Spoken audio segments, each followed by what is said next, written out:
We'll be doing the Easter eggs and predictions for Season 5, Episode 7 of Marvel's Agents of S.H.I.E.L.D. Severe War spoilers if you're not caught up. So this episode's title was called Together or Not at All, and it's apparently a reference to Doctor Who. I'm not sure when it was said or why it was so important, but as far as I understand, it was a sad moment, so yeah. But along with that reference, in the episode, when they're going up to get to the trawler, Simmons says Ellen Z, and apparently it's a reference saying that Doctor Who has said, I think only one of them, I believe it was Doctor the 10th Doctor, David Tennant's character one. So I believe he was the only one that said LMZ. I could be completely wrong, but yeah. But before that, Fitz says once more unto the breach, and I looked that up, and there is a connection to Doctor Who. So it's I believe they only said one character only said it once in the show, but that's as far as I could tell by just searching it. So yeah, but we get more focused on the Kree in this episode, and we met him in last episode, but I don't think they ever said his name. But his name is Mastandar, and he is a character from the comics who deals with the Inhuman royal family once, I believe, or a couple times. But he's a Kree. He tries to kill people. That's about it. But yeah, and the Star Wars reference in this episode is that Daisy calls Sonara and Mastandar Mr. and Mrs. Boba Fett. So yeah, and I don't understand where this is coming from to an extent, but Deke's mask is reminding a lot of people of different characters. Like before the season premiered, people were saying that, is that Star-Lord or not? But now that we got to know who Deke is in this show, he's a different character. But when Deke was reintroduced in this episode, since we didn't see him for the last couple episodes, he was walking out of the shadows, and all you saw was the glowing eyes and all that kind of stuff.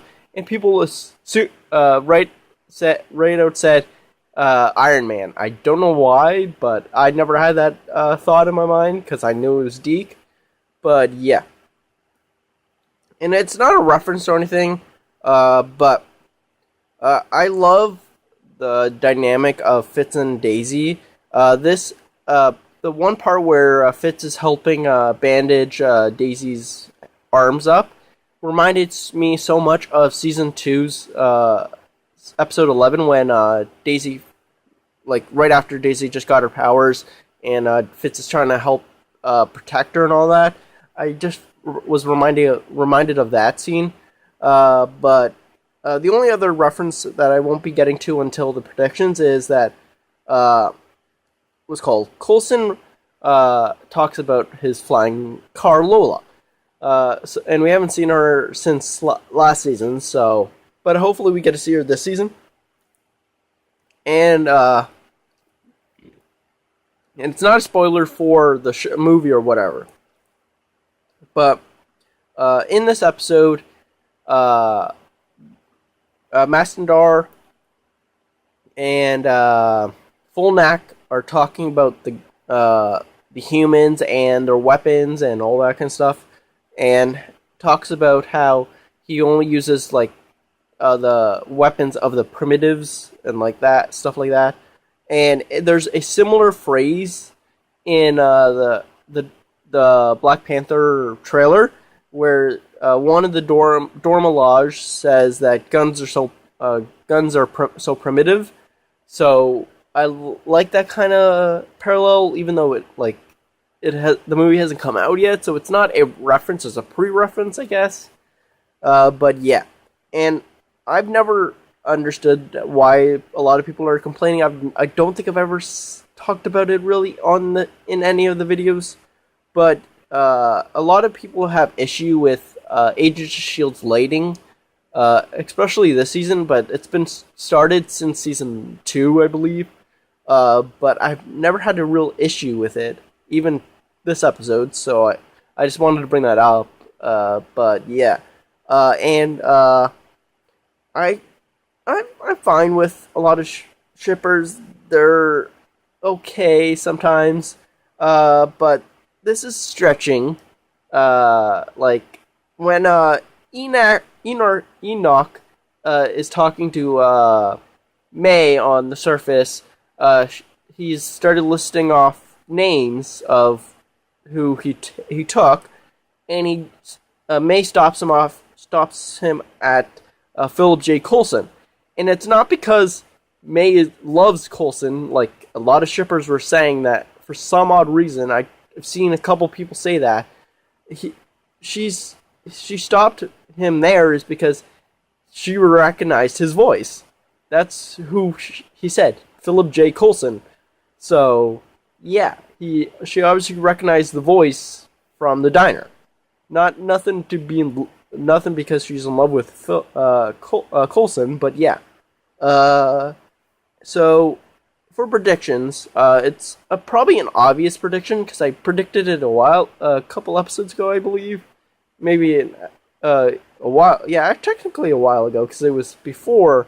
It was after episode 1. I put it on Instagram. So yeah, we find out that the whole station and Earth is in the same place because of gravitonium. We haven't seen it since season 1's finale, so it's possible that they're hinting at a possibility of how the Earth gets destroyed, and they're gonna actually continue the story of graviton and all that kind of stuff, because it was like that's one of the loose ends that Agents of S.H.I.E.L.D. has not really gone back to. So to see it going back to here, it's nice. But I don't know if that's too easy of a guess of how the Earth got destroyed. But yeah. And what's it called? We also find out maybe that was the answer also to how not Daisy's Deke's gravity belt works is from gravitonium.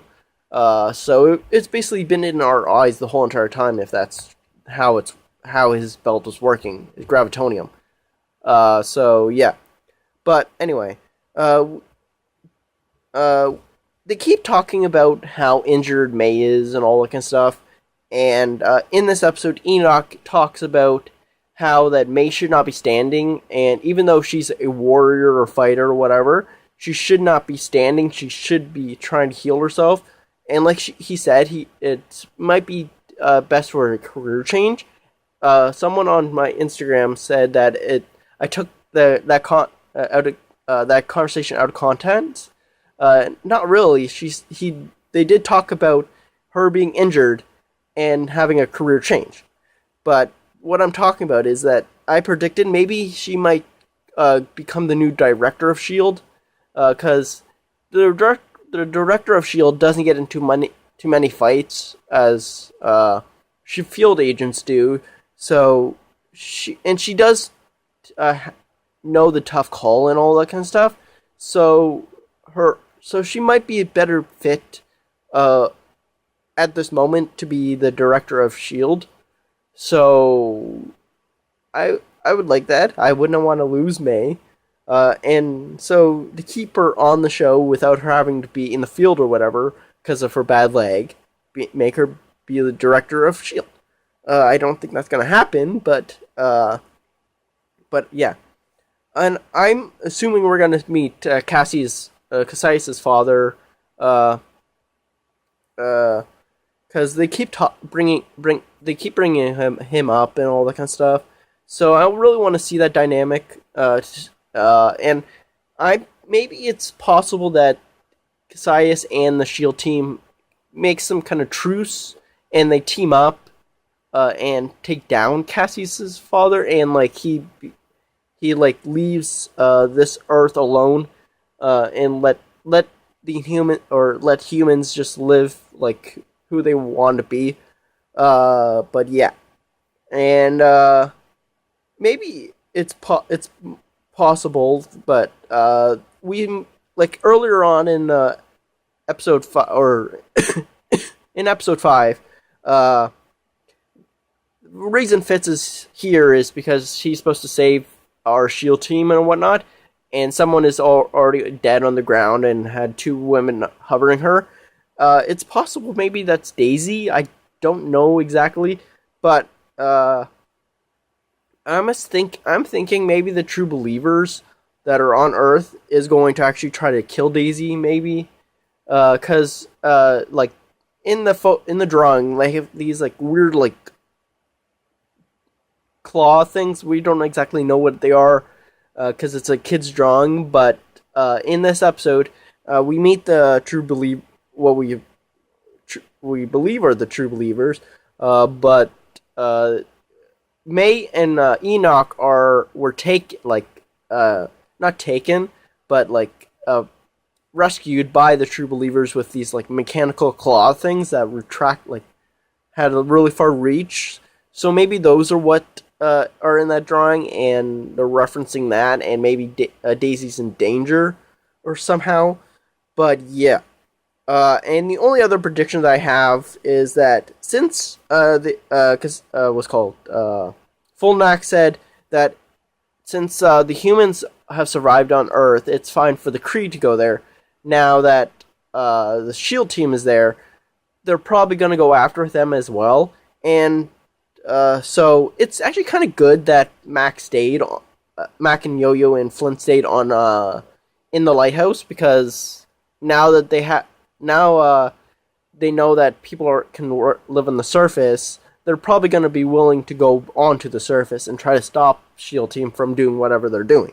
So having this resistance in the lighthouse, it's like the enemy lines where they can be the protector. Even though a lot of people did not like Mac's decision on staying in the lighthouse, because we know that it's in the future and all that kind of stuff, and that's going to be rewritten. So this world isn't going to be their future and all that kind of stuff, but it's still going to be a world. Like it's going to be still there, but not, we just can't interact with it, I assume. So maybe they want to do that. They want to actually fix this future so people can actually live in here, like in this universe, and it's like they don't have to worry about it.